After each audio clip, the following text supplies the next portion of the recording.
Hello friends, welcome to price empedia. आज जो company मैं आपके सामने लेके आया हूँ उस कंपनी का नाम है अपोलो ट्राइको ट्यूब्स।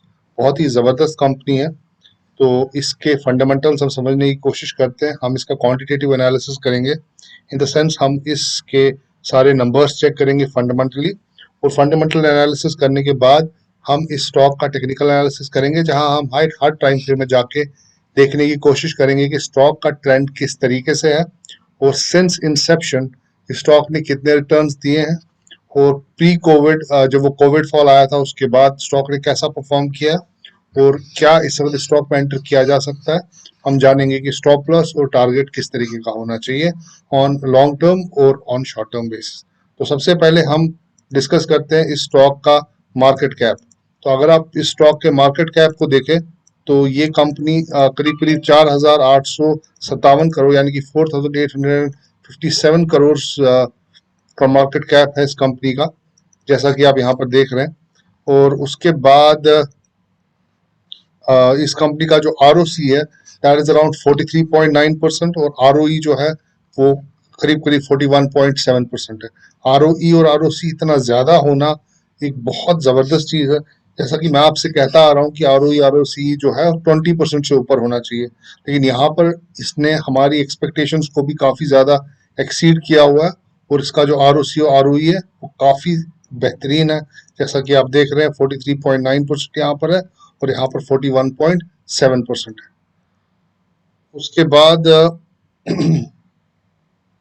तो दोस्तों उसके बाद अगर आप देखिए इस कंपनी की सेल्स ग्रोथ, पिछले 3 साल की सेल्स ग्रोथ जो है वो करीब करीब 97.5% है। बहुत ही जबरदस्त सेल्स ग्रोथ इस कंपनी ने दिखाई है, और ये अपने 52 वीक हाई से 210% ऊपर है। 210% ऊपर ये अपने 52 वीक हाई से है, जैसा कि आप यहाँ पर देख रहे हैं।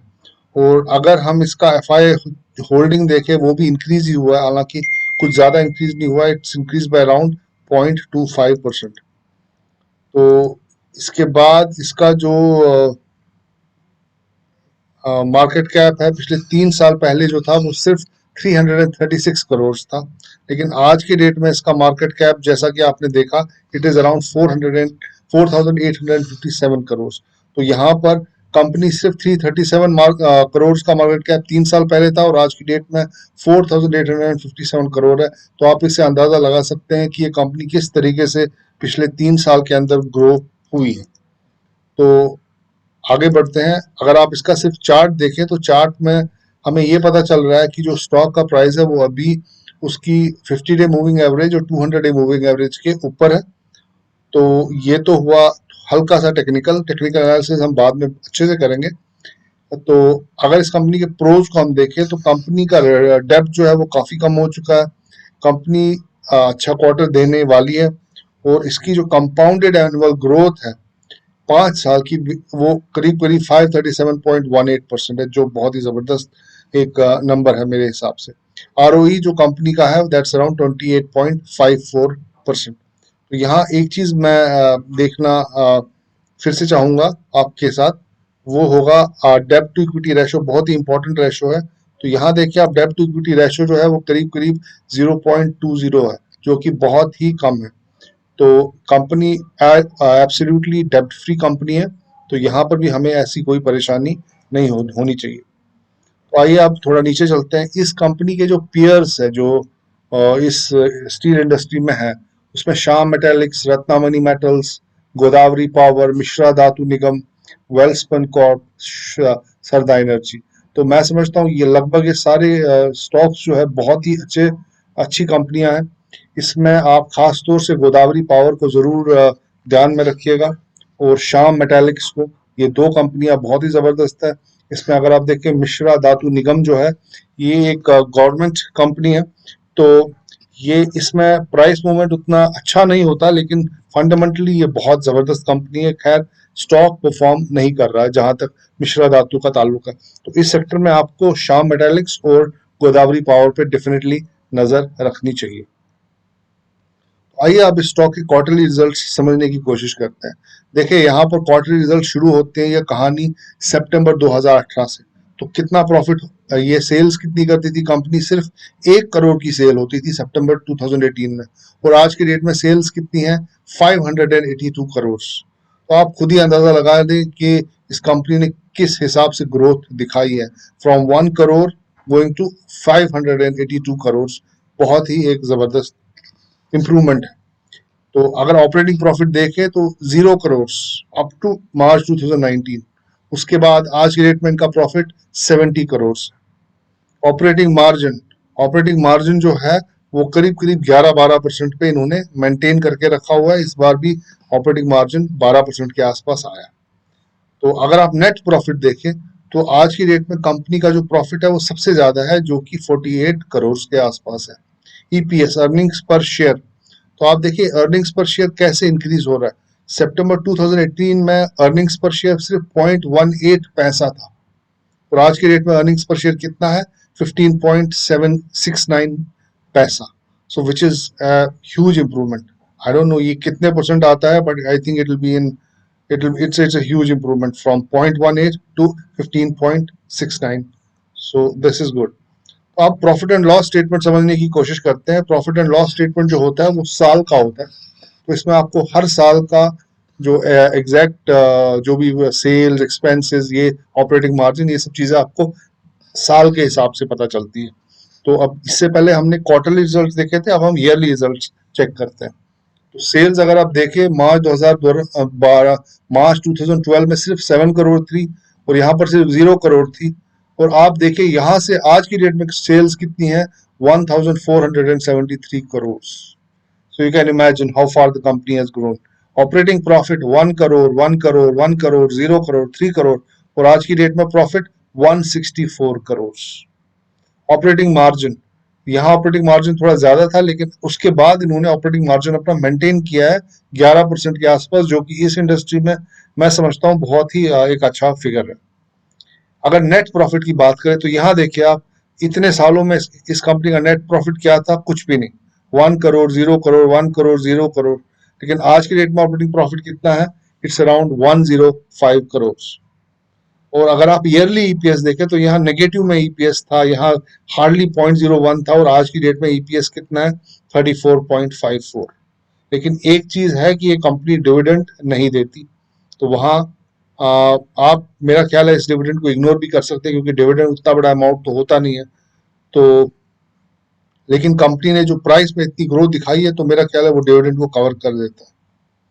अगर आप कंपाउंडेड सेल्स ग्रोथ देखें इस कंपनी की, पिछले 3 साल में इस कंपनी ने 98% की सेल्स ग्रोथ दिखाई है, और ट्रेलिंग 12 मंथ्स यानी कि पिछले 12 महीनों में कंपनी की सेल्स ग्रोथ 141% है, विच is huge. Compounded profit growth, पिछले 12 महीनों में कंपनी ने 200% की प्रॉफिट ग्रोथ दिखाई है। पिछले 5 साल में 537% की प्रॉफिट ग्रोथ, पिछले 3 साल में 147% की प्रॉफिट ग्रोथ। उसके बाद return on equity, it's important parameter. in last 5 years the return on equity is 27%, in last 3 years it is 29%, and in last year means trailing 12 months उसमें 42% रिटर्न ऑन इक्विटी, यानी कि return on equity भी highest है यहाँ पर। अगर आप इस कंपनी का शेयर कैपिटल देखें तो वो एक कांस्टेंट है। यहाँ पर मेरा ख्याल है एक एफपीओ आया होगा जिसमें इन्होंने अपना शेयर कैपिटल बढ़ाया था। रिजर्व्स जो है कंपनी के वो लगातार बढ़ते जा रहे हैं। यहाँ पर माइनस माइनस माइनस माइनस था, और आज की डेट में रिजर्व 298 करोड़ तक पहुंच चुके हैं। बोरोइंग जो है वो रिजर्व्स के कंपैरिजन में काफी कम है। यहाँ पर आप देखिए बोरोइंग 113 करोड़ 113 करोड़ का था, और यहाँ पर बोरोइंग सिर्फ 62 करोड़ का। यहाँ इन्होंने डेप्ट रिड्यूस किया है, जाहिर सी बात है। उसके बाद टोटल एसेट्स जो कंपनी के हैं वो भी लगातार बढ़ते जा रहे हैं। आज की डेट में कंपनी के पास 456 करोड़ के एसेट्स हैं, जबकि स्टार्ट में सिर्फ 19 करोड़ के इनके पास एसेट्स थे। तो ये कंपनी एक जबरदस्त तरीके से ग्रो हुई है, इसमें कोई शक नहीं है। सबसे इंपॉर्टेंट पैरामीटर्स होता है कैश फ्लो। तो कंपनी ने ऑपरेशन से कितना कैश बनाया है, तो यहाँ पर आप देखिए 2, 1, -10, 0, -8, -54, यानी कि 2018 तक ये कंपनी कुछ खास नहीं कर रही थी, लेकिन 2019 के बाद आप देखें अब इसके कैश फ्लोस कैसे इंप्रूव हो रहे हैं। और इस बार 2021 में इनका जो कैश फ्लो है वो हाईएस्ट आया है, जो कि अराउंड 115 करोड़ के आसपास आया है। अब कुछ रेशोज की तरफ भी जाते हैं। तो रेशोज में हमें इसके जो इन्वेंट्री डेज हैं वो 20 हो गए हैं, जो कि बहुत जबरदस्त है। मतलब कि इनकी इन्वेंट्री कितने दिनों के बाद खत्म होती है और वो कितनी देर के बाद फिर से माल को इंजेक्ट करना पड़ता है। तो 20 डेज, यहाँ 454 डेज था, उससे गिर के अब 20 डेज हुआ है। मैं समझता हूँ बहुत जबरदस्त है। उसके बाद ROC, return on capital employed, तो यहाँ पर 44% आरओसी है, which is I think the highest it has ever seen. और अगर आप डेब्टर डेज देखें वो भी काफी हद तक रिड्यूस हुए हैं, it's only 3। Share holding patterns पे आते हैं। प्रोमोटर्स के पास 55% हिस्सा है और उन्होंने लगभग इसको मेंटेन किया। यहाँ पर उन्होंने थोड़ा कम हिस्सा किया था, तो 55% के आसपास है, क्योंकि इसमें सेबी के रेगुलेशन है, आप एक स्पेसिफिक अमाउंट ही अपने पास रख सकते हैं। और यहाँ एफ आई आई की होल्डिंग्स अगर आप देखें तो एफ आई आई ने अपनी होल्डिंग 1.79 करोड़ बनाई है।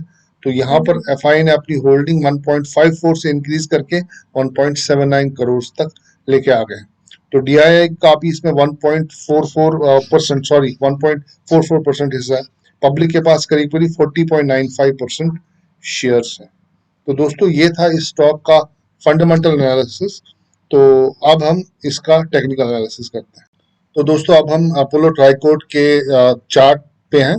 तो अब हम इसका टेक्निकल एनालिसिस शुरू करते हैं। सबसे पहले हम मंथली चार्ट की तरफ चलेंगे और वहां जानने की कोशिश करेंगे कि वहां एग्जैक्टली क्या हो रहा है। तो सबसे पहले ये जो स्टॉक था ये लिस्ट हुआ था करीब करीब यहाँ पर। सो द प्राइस जो स्टॉक का था वो लगभग अराउंड 40 रुपीज प्राइस पे लिस्ट हुआ था। और 40 रुपीज प्राइस पे लिस्ट होने के बाद स्टॉक का प्राइस काफी नीचे गया और 8 रुपीज 25 पैसे तक पहुंच गया। तो स्टॉक 8 रुपीज 25 पे पहुंचा और लिस्ट हुआ था अराउंड 40 रुपीज पे। तो उसके बाद से आप देखिए स्टॉक ने क्या रिकवरी दिखाई है और स्टॉक करीब करीब 20,883% टाइम्स ऊपर चला गया है। सो द रिटर्न्स जो इस स्टॉक ने दिए हैं those are around 20,883%। So returns are huge.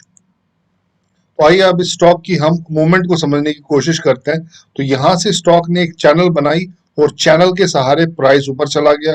उसके बाद कंसोलिडेशन चली यहाँ पर, काफी देर तक स्टॉक का प्राइस जो था वो कंसोलिडेट कर रहा था और फिर यहाँ पर एक ब्रेकआउट आया जिससे प्राइस ऊपर चला गया। फिर जो रेड कैंडल आप यहाँ पर देख रहे हैं, जो पहला रेड कैंडल यहाँ पर है, तो ये वो कोरोना कैंडल था जब कोरोना के केसेस आए थे। लेकिन उस फॉल से ये इमिडिएटली रिकवर हुआ और इसने अपनी जर्नी ऊपर की तरफ वापस शुरू की। तो यहाँ ये स्टॉक मंथली चार्ट पे अगर आप देखें तो यहाँ क्लियरली एक ब्रेकआउट है पोस्ट कोरोना।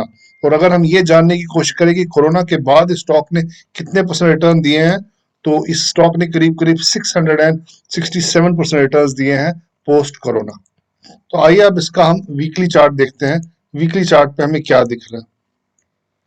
तो ये जो वीकली चार्ट यहाँ पर आप देख रहे हैं, इसमें सबसे पहले जो ये फॉल आपको दिख रहा है 1 2 3 4 5 6 वीक्स, ये जो 6 वीक्स का फॉल यहाँ पर है, this is that corona fall. And post that corona fall ये स्टॉक इस ट्रेंड लाइन की मदद से यहाँ तक पहुंच गया है। तो यहाँ पर आप देखें कि ये लगभग एक ब्रेकआउट ही आप इसको कह सकते हैं, क्योंकि मंथली चार्ट पे हमने देखा था कि ये एक परफेक्ट ब्रेकआउट था। तो यहाँ पर स्टॉक 255 रुपीज से चढ़ के अभी आज की डेट में 1694 rupees, sorry it's around 1584 rupees per है। तो यहाँ पर इसने करीब करीब 400 to 500% returns post corona definitely दिए हैं। तो ये तो है इसका वीकली चार्ट। तो आइए अब हम इसका डेली चार्ट देखते हैं, वहां जानने की कोशिश करते हैं कि क्या इसमें अभी एंट्री की जा सकती है या नहीं की जा सकती। तो ये वो ट्रेंड लाइन थी जो आपने अभी वीकली चार्ट पे देखी थी, जो इसको काफी ऊपर तक लेके जा रही थी। उसके बाद क्या हो रहा है, यहाँ पर एक ट्रायंगल स्ट्रक्चर बन रहा है और प्राइस यहाँ पर कंसोलिडेट कर रहा था। और यहाँ पर प्राइस ने मैं इसको हाईलाइट कर देता हूँ एक सेकेंड। तो यहाँ पर प्राइस ने एक ब्रेकआउट दिया और प्राइस इधर से ऊपर चला गया, लेकिन वो ब्रेकआउट कामयाब नहीं हो पाया। यहाँ से सेलिंग फिर से आ गई और प्राइस वापस नीचे आ गया। और ये जो नेकलाइन थी, जिस नेकलाइन की मैं बात कर रहा हूँ, जो करीब करीब अराउंड 1570 पे थी, इस नेकलाइन को मैं हाईलाइट कर देता हूँ आपके लिए। ये देखे, ये वो नेकलाइन है जो करीब करीब 1576 पे थी। तो प्राइस जब यहाँ पर फेल हुआ उसके बाद प्राइस नीचे आया। ये जो फेलियर था, आपने देखा, आपने सुना होगा कि जो मिड कैप्स और स्मॉल कैप्स में पिछले 2-3 हफ्तों से जो सेलिंग चल रही थी, उस सेलिंग के चलते यहाँ पर ये फॉल आया इस स्टॉक के अंदर। और ये जो नेकलाइन थी 1576 रुपीज की, ये नेकलाइन भी इस फॉल को होल्ड नहीं कर पाई और प्राइस ने इस नेकलाइन को नीचे की तरफ तोड़ा। उसके बाद जो लास्ट कैंडल था वो सबसे बड़ा था, जिसमें काफी सेलिंग देखी गई, लेकिन उसके बाद यहाँ पर प्राइस ने एक रिकवरी दिखाई और प्राइस आज की डेट पे वापस इस नेकलाइन के ऊपर आ गया है, जो नेकलाइन 1576 रुपीज पे थी। और अगर आप देखिए यहाँ पर जो स्प्रेड है काफी छोटा हो चुका है, जो ये इंडिकेट कर रहा है कि यहाँ पर एक्यूमुलेशन हो रही है और प्राइस इस 1576 रेजिस्टेंस के ऊपर आने में कामयाब हुआ है। तो मैं समझता हूँ कि यहाँ पर आप इस स्टॉक में बड़े आराम से एक एंट्री ले सकते हैं। अब आपका स्टॉप लॉस क्या होना चाहिए? आपका स्टॉप लॉस होना चाहिए 1450। और मैं तो ये कहूंगा कि आप इस स्टॉक में एंटर करें। ये स्टॉक यहाँ से बड़े आराम से डबल हो सकता है। तो इस स्टॉक में 100% रिटर्न पॉसिबल है। अगर आप एक शॉर्ट टर्म ट्रेड लेना चाहते हैं तो अपना स्टॉप लॉस 1458 पे रखें या 1450 पे रखें।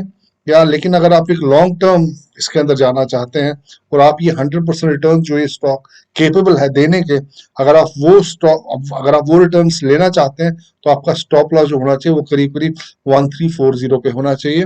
1 साल तक आप इस स्टॉक में बने रहे, ये स्टॉक यहाँ से डबल या फिर ट्रिपल भी हो सकता है, क्योंकि कंपनी बहुत ही जबरदस्त है। तो दोस्तों, ये था मेरा एनालिसिस अपोलो ट्राइको ट्यूब्स का। आई होप आपको मेरा ये एनालिसिस पसंद आया होगा। तो थैंक यू वेरी मच।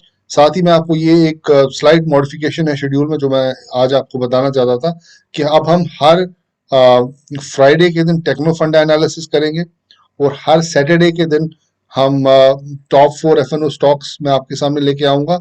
और संडे के दिन मैं आपके सामने जो भी मार्केट एनालिसिस है, जिसमें हम सेक्टर्स को चेक करते हैं, उनका जो लेटेस्ट अपडेट है उसमें जो वीक और स्ट्रॉन्ग स्टॉक्स है वो आइडेंटिफाई करते हैं, प्लस निफ्टी एनालिसिस, तो वो एनालिसिस आपको संडे के दिन मिलेगा।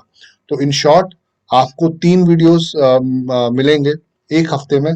पहला वीडियो फ्राइडे के दिन आएगा टेक्नो फंडा एनालिसिस, दूसरा वीडियो सैटरडे के दिन आएगा जिसमें हम 4 या 5 स्टॉक्स एनालाइज करेंगे जो भी स्ट्रॉन्ग होंगे। और जो संडे के दिन एनालिसिस होगा उसमें हम निफ्टी, बैंक निफ्टी और सेक्टर एनालिसिस करेंगे। तो ये शेड्यूल है। तो आई एम श्योर कि ये शेड्यूल हम आगे इसको कैरी करेंगे।